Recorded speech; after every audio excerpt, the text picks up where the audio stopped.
Welcome to the Farm Chicken. My name is Mariah, and today we're going to make an artisan sourdough loaf with Agnes. First off, we're going to feed Agnes. I do this by adding roughly a cup of flour and adding water to reach the desired consistency. You'll want to mix it well so that the flour is well distributed within the sourdough starter. There are different thoughts on the consistency of sourdough starter. I prefer to have a thicker consistency.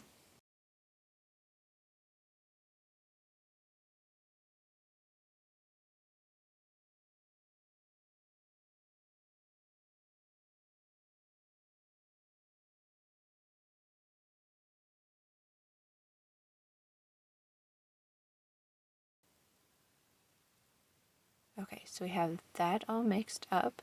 So you'll set that on the counter and let it rise for 6 to 8 hours or until doubled.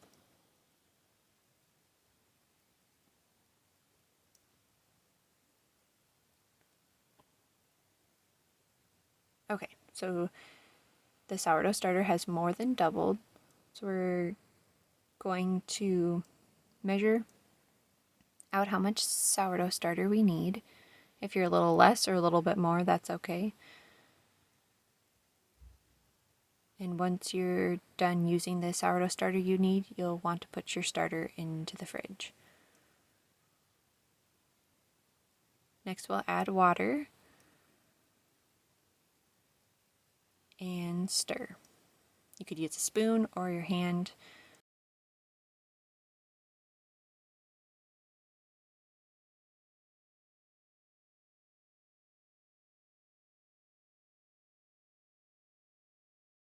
And then we'll add our flour. This usually I try to get it right on because it's easy enough just to take out a little bit if you've gotten too much.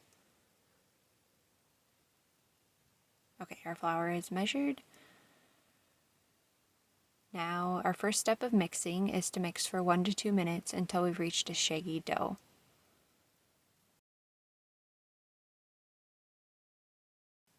You'll turn off the mixer, cover it, and let it sit for 30 minutes. This is the Autolyse.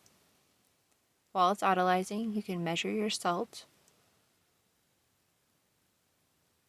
And after that 30 minutes, you'll start your mixer, add in the salt, and then knead for 5 to 6 minutes. You can also do this step by hand if you'd like. Usually I just use the mixer, easier and not so sticky. Okay, the kneading process is done and you can see that the dough has come together. So I'll remove the bowl from the stand mixer and transfer the dough to an oiled bowl. I just use extra virgin olive oil. Just put a little bit in the bottom of the bowl and mix it around. And then still using that oily hand that you use to spread the oil around, just go ahead and take out the dough from the stand mixer bowl and transfer it to your oiled bowl.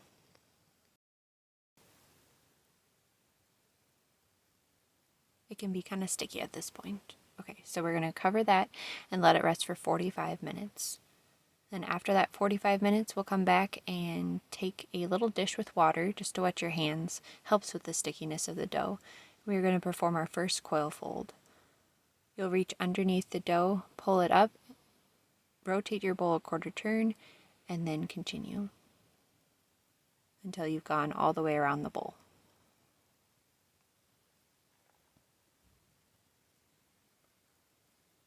Okay, that's our first coil fold. Let that rest for another 45 minutes, and then you'll come back and do another coil fold. I've done one that was not recorded, so this is the third coil fold. You can see that the dough has come together. It's soft and has stronger gluten.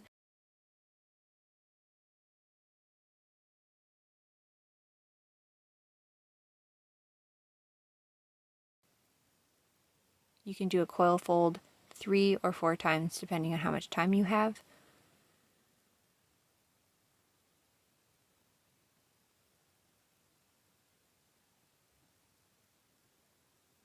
Okay, so this is the fourth coil fold.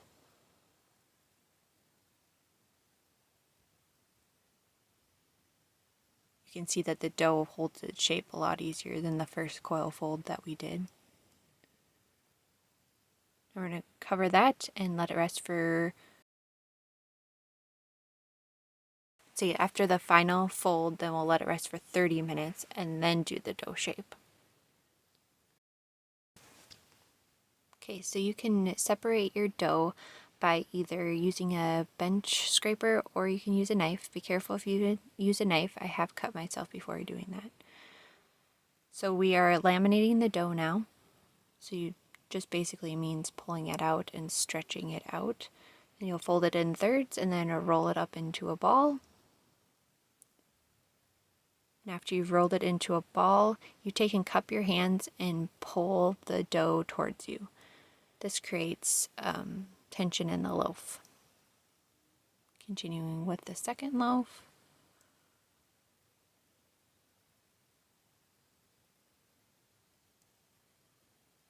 And once again, that water does help with the stickiness of the dough. Okay, we're going to cover those and let them sit for 15 minutes. We're coming back. We have floured our bannetons and we're going to do the final shape. You want to be a little bit more gentle with the dough this time. And you won't be able to laminate it as far, so just pull it out with some and then do the same process, the folding it into thirds, rolling it into a ball, and then doing the cup in shape. Be careful not to rip your dough at this point. Sometimes the tension that you build, it can start tearing and you don't want that. Okay, you can see that smooth surface and the tension that's built. Put that face down into the banneton and seam side up. You'll sew it a little bit with your hands if it seems like it's going to come open. And you can set that aside and shape the next loaf.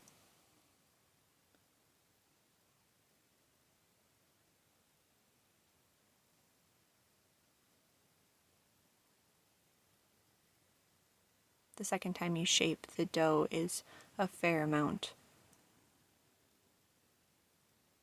less sticky. Alright, second one's done. Now, we will put our dough in plastic bags. And you'll want them tied shut. I just used Walmart bags that didn't have anything nasty in them. And they'll sit out on the counter for 30 minutes and then overnight in the fridge. Okay, next day, bake day. Take your loaves out of the fridge once your oven has preheated. You'll want to preheat your oven to 500 degrees and let that sit for about an hour. Once it's fully preheated, you'll do the scoring of your bread. So you'll flip it out onto parchment paper, get your bread lame ready. Usually I kind of... Okay, so you want an angled cut. So put your bread lame at a slight angle and then just do one cut. Sometimes I have to go back and deepen the first part of it because it doesn't ever seem to go very deep for me. Okay, so we're going to put it in our Dutch oven.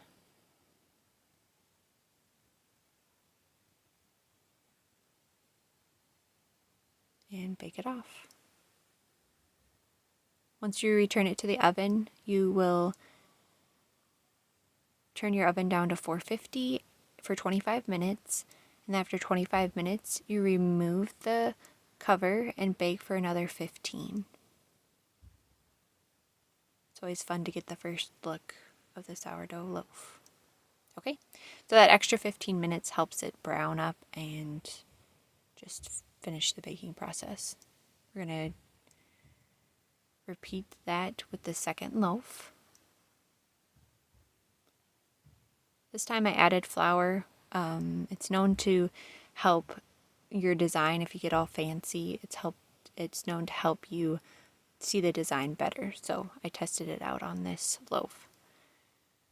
And I decided to do a pumpkin, but after it came out of the oven, like you'll see, it looks like a peach. So it's going to be a peach. Here's that angled cut again. One movement and to the end.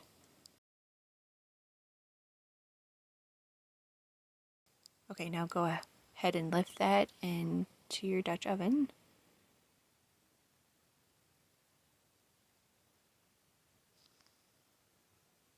Okay, that loaf is baked. In between loaves, you do want to preheat your oven to 500 degrees again. Okay, and then just get a look at the texture of the bread. This is the best way that I've found to cut sourdough bread. If you've got a better way, go ahead and leave a comment because it is definitely a workout.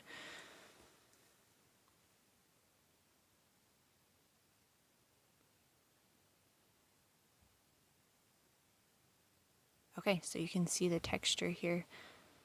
Soft on the inside with just little holes.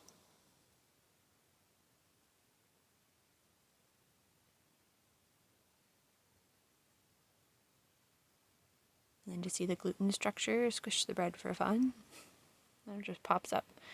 I bet you can't do that with store-bought white bread. Okay, thanks for watching.